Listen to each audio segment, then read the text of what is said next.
Mesdames, Messieurs, bonjour, bienvenue au Maroc, bienvenue à Ouarzazate, bienvenue à l'hôtel Sultana Golf de Ouarzazate. C'est un établissement tout à fait remarquable qui est à 15 minutes de Ouarzazate, qui offre pas un nombre de chambres très important, une quinzaine de chambres au grand maximum, mais sachez, on a une tranquillité, une sérénité extraordinaire dans un cadre.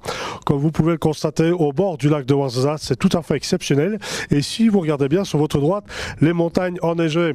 Le paradis est très certainement ici, entre autres. Il y en a peut-être d'autres, mais celui-ci, je le connais relativement bien. Donc voilà un endroit tout à fait particulier et j'ai la chance de fréquenter quelquefois. Véronique, qui est le chef d'orchestre et propriétaire de l'établissement, vous accueillir de main de maître.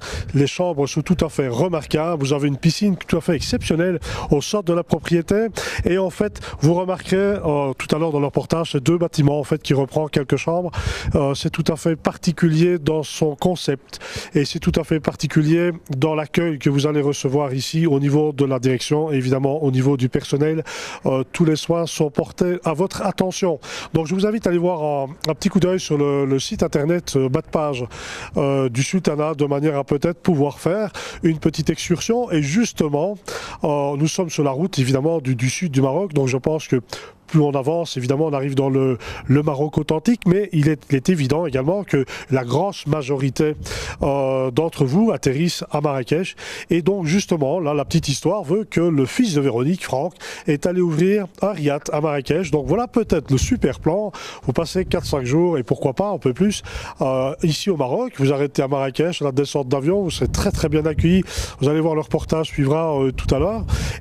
Et de Marrakech, vous faites 220 km, vous passez par un col de montagne qui est le Tishka. Vous verrez déjà, c'est déjà un petit peu l'aventure. Et puis le Maroc, ce n'est pas que du sable, ce n'est pas que de la pierre, c'est de la montagne. Il faut savoir que la plus haute montagne d'Afrique se trouve au Maroc, à quelques dizaines de kilomètres de Marrakech, culmine quand même à 4300 mètres. Ce n'est pas rien. Le Maroc, évidemment, c'est la mer.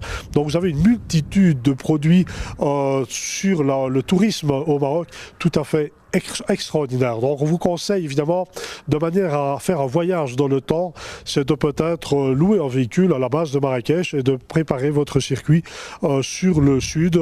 Maintenant évidemment vous avez d'autres grandes villes, mais si vous voulez voir l'authentique, je vous conseille direction Marrakech, Ouarzazate, les dunes de Merzouga sont des endroits tout à fait extraordinaires et vous verrez également les gorges du Dodez, les gorges du Todra, des endroits vraiment incontournables. Voilà, je n'en dis pas plus, je vous ai donné, j'espère, l'envie de venir ici. Je vous invite à jeter un petit coup d'œil, vous allez voir les quelques photos au niveau de l'établissement pour, c'est certain, vous donner l'envie de venir. À tout à l'heure, merci.